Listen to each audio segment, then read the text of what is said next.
G'day guys, Fraser here from the Gray-Nicolls Cricket Centre, joined with BBL, Shield and Test player here, Matt Renshaw. Matt, thanks for joining us. Thanks for having me. Appreciate it, mate. You've been on a bit of a break recently. Tell us what you've been up to, what the near future look like. Yeah, we've had a bit of pre-season, obviously a bit different with what's going on with COVID. Yeah. But just really pumped to get back out there, starting go away to Adelaide next week. So 5.5 weeks in a bubble down there, it should be good. A lot of Shield cricket, which is nice. Nice to get back out there. Yep. Now, have we got our eyes on another test? You know, another game with the test team? Hopefully, yeah. Now we've got that baggy. Heels gave it to you back in the day in Yeah. 2016. You had some success, so near future? Yeah, that's the plan. Just hopefully score some runs back in the Shield team, which is nice after a little bit of break at the end of last season. But yeah, just trying to go out there and score some runs and hopefully it all happens and works for me. Yeah, you tonked him pretty well in the early days.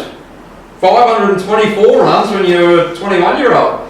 Pretty fresh. Yeah, it's still a record, I think. Still sort of that when you come in, you're a bit fresh-faced. You don't really have the fears of what cricket can do to you, so you just go out there and play with freedom, and then you start sort of struggling a little bit, and that's when you sort of the mental side comes into it, which I've done a lot of work with.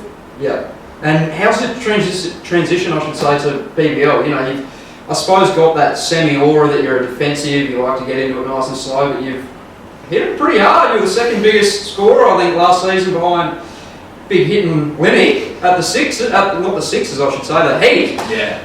No, I love 2020 cricket. It's a lot of fun. It's sort of growing up, I was never the biggest guy, so I had to try a lot of funky stuff, a lot of different shots. So then coming into Big Bash now, I've got a bit of size about me, a bit of power, so I can play my little finicky shots and still try and clear the rope, which occasionally I sort of get a good bat that lets me be able to do that. I think without my Gray-Nicolls, I wouldn't be hitting it over the rope. And you've got a bit of a change coming up this season, heading to the Strikers. I know you want to chase those trophies.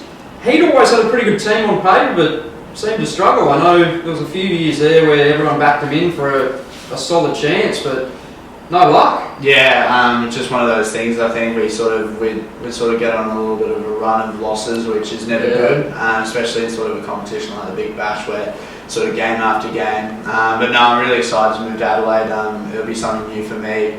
Getting away from a comfort zone as well, and just having a few months away from home is going to be, I think, good for me in my career. Yeah, and you're an English lad, so do you ever think about playing for the old arch enemy? We're glad that you're here, mate, but was it a thought? Probably when I was younger, when I first moved across, because I moved to New Zealand as well, so it was a bit. It was a bit more England delayed for a bit longer before I moved to Australia. But yeah, definitely Australian. So I love playing cricket in Australia. I love the weather, all that sort of thing that goes along with living in Australia. But yeah, I think ever since I can remember, it's been Australia. And you were a Kiwi for a while. How much cricket did you play over there? So I moved there when I was 7 and lived there till I was about 10. So it was only a few years, but that was when I first started playing like club cricket and that sort of thing, and then moved over here at that stage just after the 2006-7 Ashes. So saw England get beat 5-0. That was that's enough. Bit of pill to swallow, and sort of that's when you sort of go, oh, Australia's pretty good. I might start supporting them. Jump on the bandwagon there. Yeah, as a junior, I suppose you were doing it as well. You're doing it in the A, you bat left-handed, you bowl with the right. Was that coached in, or just something that came natural? No, it just sort of came natural. I think Dad said I picked up a bat and it was left-handed, so anything I do two-handed, I do left-handed, so golf. Tennis is a bit harder because I obviously hit right-handed, but my backhand's not strong at all because it's just a pull shot. So I think I might try and experiment with the one-hand backhand if I get back in the tennis court. And back in those junior days, I heard that you were a wicket keeper.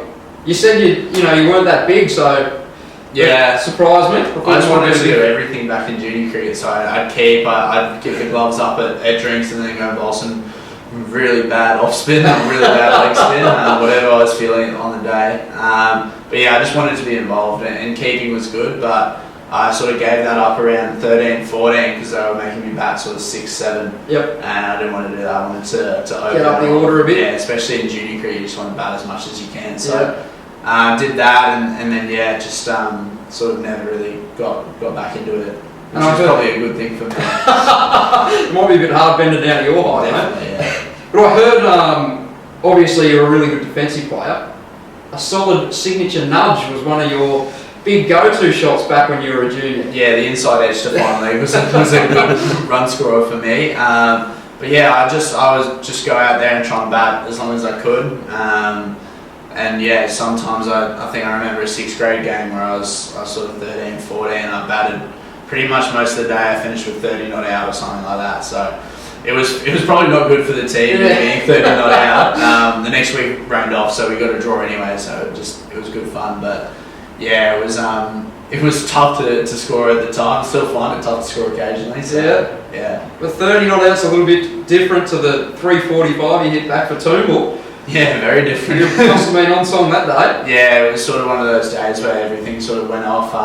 At Toombul as well, you can hit it through the outfield. It's 4 straight away. So yeah, it was one of those days where everything clicked, and I don't know if I'll have another one of those days anytime soon. Have you still got the bat? The same bat that I don't know. I think it might have broke. I had to get it fixed or something like that. Surprised me with that many runs, mate. Yeah, I'm not one for. I've only got a couple of bats that like memories in my house. My test debut bat I've got. Frame, mum and dad got me that for my 21st. So I'm just a bit. I wouldn't say careless with my bats, but like they're all pretty much the exact same. It's so good getting the exact same specs on every single bat you get. So there's obviously the ones that you remember, but yeah, they're all great bats. And you get it made from the wizard Stu Pransbuehler at Gray-Nicolls there. Yeah. Lucky enough to have your own. Yeah, I've been down a couple of times. Every time I'm in Melbourne, it's sort of send them a text, can I come down to the factory? Because it's like going into Santa's workshop. Yeah. You go there. I've asked so many times to make a bat, but they're like, probably not. I mean, they know what's good. What sort of people can make bats, and Stu's one of them. But yeah, like watching the process of a bat being made, I absolutely love that sort of thing. It's unreal, isn't it? It's a bit of an honour, really. It's weird, like they just have a big plank of wood and they make this out of it. So to be able to do that's pretty cool. I've always said that I'd be a good bat maker, but I probably wouldn't be. And I'm guessing your particular one doesn't have Renshaw players engraved in it. You might cop a bit of sledging for that. Yeah, I think I've got a couple of stickers that have my name on it, which is always a bit weird. It's fun to sort of give one of the Toombul boys a sort of one to knock in for me, and it's got my name on it. I really enjoyed watching them go out to bat, and there's a couple of Gray-Nicolls out there like, oh, that you've just stolen that off Matt. Yeah. I just love the sledging that comes along with it. And we were talking to one of your mates, Nisa, recently about what he likes in a bat and what he prefers and what shape he goes for, and he basically just said, whatever Matty Renshaw's got. So tell us about your bat and what makes it so good, what shape you like, what you look for. Yeah, so I'm not really big on specifics. I know a lot of people are like, I need to have it at this diameter, like all that sort of thing. I'm purely pick up. So if it's sort of 2.9, 2.10, but picks up nice, obviously they all pick up nice, but yeah, I'm not too fussy about it. I think I asked for Sean Marsh's shape when I was coming up through, and I got that. But yeah, I picked up one I had a couple of years ago, and the grip, the handle felt a bit different, so I wasn't sure about it. But yeah, they're all pretty much coming at 2.9, 2.10. But yeah, the pickup's a big one for me. Yeah, and you're across all the formats of cricket. We've heard that some players like to change the shape of bat, others just simply adjust. So do you go with the same bat, or do you change it a little bit? Do you go lower profiles if you're playing overseas, or heavier if you're playing Big Bash? Not really, I just try and get more around Big Bash time, because that's the breaking bat season. Last year in Adelaide, for the Big Bash game, I broke 2 bats in 2 days.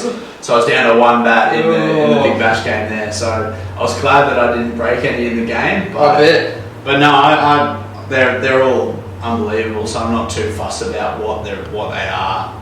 Like, I don't understand some people who need it to be a certain, like Marnus Labuschagne carries around like scales, rulers, like bat gauges. Like, I know that all my bats fit through the gauges, so every time the bat gauge comes, yeah, you can have mine. Yeah. But yeah, all that sort of stuff, I'm just a bit more chilled out about it. And we see you in silver gloves all the time, the ones, the sausage finger style. It's a preference for you rather than the flex fit? Yeah, I think they're just a bit more comfortable, a bit more safety. when you come up against some guys that are bowling quick, you want the added protection. But yeah, I'm probably I just need a lot of gloves. I have a big sweater in my hands. Okay. That's probably the only place I really sweat is my hands, because it's probably. You're a local boy, mate, so, Toombul player. We've got a store just around the corner. Tell us about growing up, playing for Toombul and coming in Cricket Centre. Bit of a kid in a candy shop. Absolutely love coming to Gray-Nicolls and going through the bats. It's the bats the main thing. So like even today I came into the store and first thing I started going looking at all the bats and seeing what there was. I used to pick them love up and flick them. getting the catalogue. You look at all the new stickers for every year. I used to love doing that. But yeah, bats are the big one. Everyone loves bats. So just go out, have a look, and try and look at which are the coolest bats. Have you always been a Gray-Nicolls lover? Since I was 17, I've had Gray-Nicolls. Used to sort of dabble around, have GM for a couple of years. But yeah, Gray-Nicolls. So since I started using them, I try and steal all the big dogs bats when I was coming through. I remember I had a bet with Linny, one club game. If I got he said if I got 200, I'd get a bat off him. I made 160 and he didn't give me a bat. But yeah, I was always trying to get his bats off him, try and cut them down a bit because they were a bit too heavy for me at the time. But yeah. Getting out and branching out a bit different. You're in the commentator box too. It's a lot different to playing. Definitely would rather be playing than in the commentary box. Get a bit nervous about what to say. I know I love talking, so sort of I'd start thinking about something to say, and I was like, well, is this good? Like, I still don't know if my commentary was any good. I like to think. Well, they called you back a couple of times. Yeah, can't be that bad. Yeah, I don't mind this on the mic on the fielding. You sort of just have a bit of a chat, sort of gets you through the 20 overs a bit quicker, especially when you're sort of a bit nervous, you get someone to talk to. But yeah, it's a lot of fun. Batting can be a bit nervous. I've had a couple of golden ducks where I've worn the mic, so I come off. You're talking about? They haven't even crossed me next time. I walked out there, got out first ball, and then I've walked off. I've just gone to the media manager. No, I'm not having this. Yeah, take it off. And then the next week he comes up to me. He's like, "Can you do the mic?" I'm like, "Yeah, whatever." Try to stay in a bit longer, maybe. I just like to sort of sledge the media manager. And last but not least, Nicker and Turtle. I've been told there's some, I don't know if they're current or previous nicknames that you've had. Turtle. How'd you get given them? Turtle was Nathan Lyon. Okay. First week in the Australian squad, I hadn't met any of the big dogs, and so I'd sort of sit around, I'd bring my neck in a little bit when they were talking, and then when all the guys I was comfortable with came out, I sort of came out of my shell a bit. So that was Turtle. Nicker was one of my mates changed my golf name on the members page. He hacked into my members site and changed my name to Nicker. And then so I sort of just went along with it. Thought it was quite funny, but we changed my old man's. We call him Sir Ian, my dad. So we hacked into his and changed it to Sir Ian on his golf page, and so came up on the leaderboard Sir Ian Renshaw. And so he had people coming up to him, "Are you actually a Sir?" Because he's got an English accent. Absolutely believes it. That's probably my favourite one. Yeah. Oh mate, well, appreciate it. Thanks for coming in. No worries. Thanks for having some words and wishing you all the best. Hopefully you can get that bagging on again, and good luck at the Strikers. Thank you very much. Cheers. Thank you.